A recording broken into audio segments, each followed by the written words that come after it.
welcome back. Kentucky Republican Congressman Thomas Massie says he will not be supporting a Republican-drafted short-term funding bill to keep the government open until the end of the fiscal year, which is September 30th.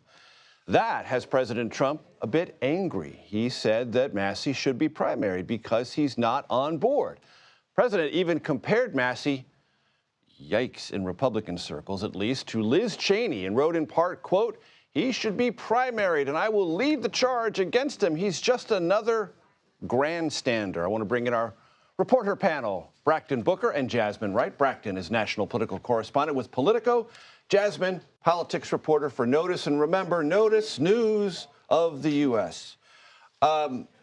Mike Johnson somewhat tepidly said today, as Speaker of the House, he's in the incumbent protection business, but it's not like he said Thomas Massie is the most formidable member of my conference and a true loyalist or any of the other things he might extol. He just sort of said, I'd rather not get into this at the moment. Right. Well, look. How do you read it?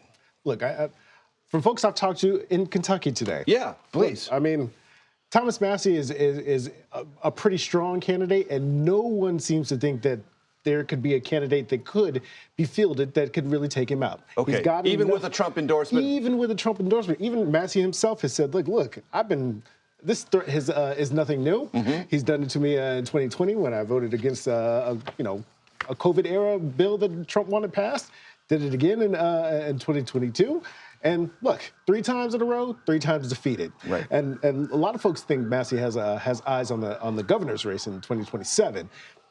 There doesn't seem to be anybody who's actually really afraid of this. They seem to think that Trump is using this to kind of beat back some of the other Republicans that are holdouts. It's not right about now. Massie. Exactly. It's about other Republicans fearing they could get that wrath, not be nearly as, not indifferent to it, but kind of muscular with a history of defeating it in the past and say, I better stay in line. Exactly. I think so it's not about what it looks to be about, it's about something else. This is a message to other Republicans to get in line, because Republicans can only lose 1 vote, and if Massie's that vote, he can't have any other defections. Right. Jasmine, the big word at the White House today at the briefing was we're in a transition period. Mm-hmm. That is acknowledging, barely, but acknowledging the market downturn, which if you are a middle-class person, the last week, your 401k or your mutual fund has taken a noticeable hit. You have reason to be genuinely anxious, even if you voted for President Trump in the 2024 election.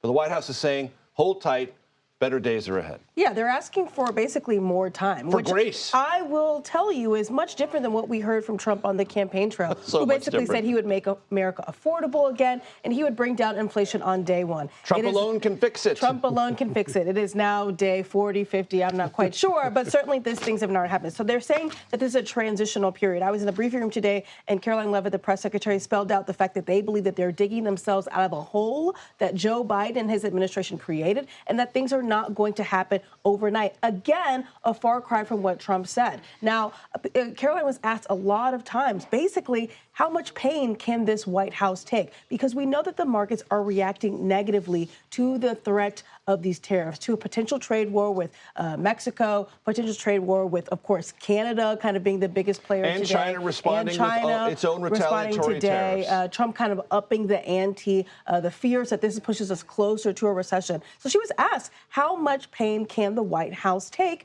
And she really didn't answer that. But we know, even though Trump has said it, even as late as today, that he's not watching the stock markets, we know that he is. And we know that this is something that he follows closely. And so I think that that's a very fair question. Of course, they've kind of backed down from putting on the 50% tariffs, as he said he would last night. They backed off of it today. So we'll see how much further that this can go. But Trump is one to watch the numbers, and he's one to react to the numbers. And I think that that is what we as reporters know, and certainly what people inside the administration know, too. And Brakkton, what the president says about his market-watching habits is one thing.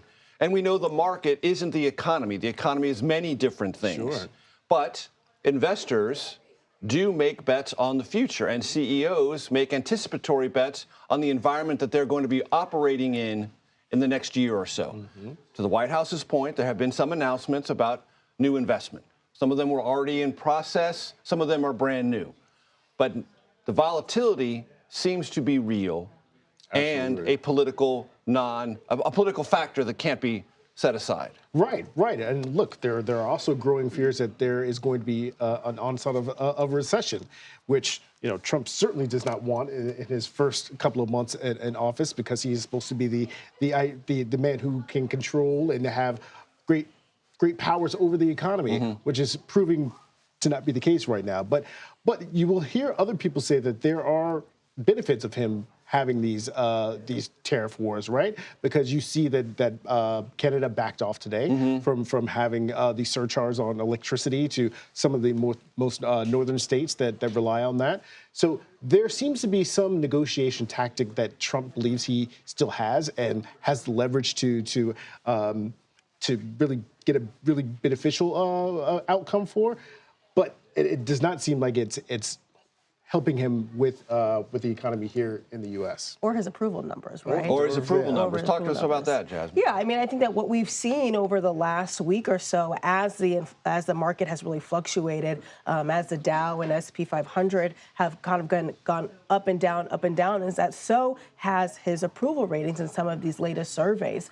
Because the fact is that even though Trump believes that it was immigration now that was his greatest ally in getting him to the White House, what a lot of Americans voted on, in addition to immigration, was the economy, and was the idea that the economy under Biden was bad, and therefore the economy under a new person like Trump would be good. And so there's a lot riding on it. He knows this, his allies know this, and so I think that they are very focused on not just the stock market, but of course, Trump is focused on those approval numbers as well. And Brakkton, quickly, the consumer confidence has dipped a little bit.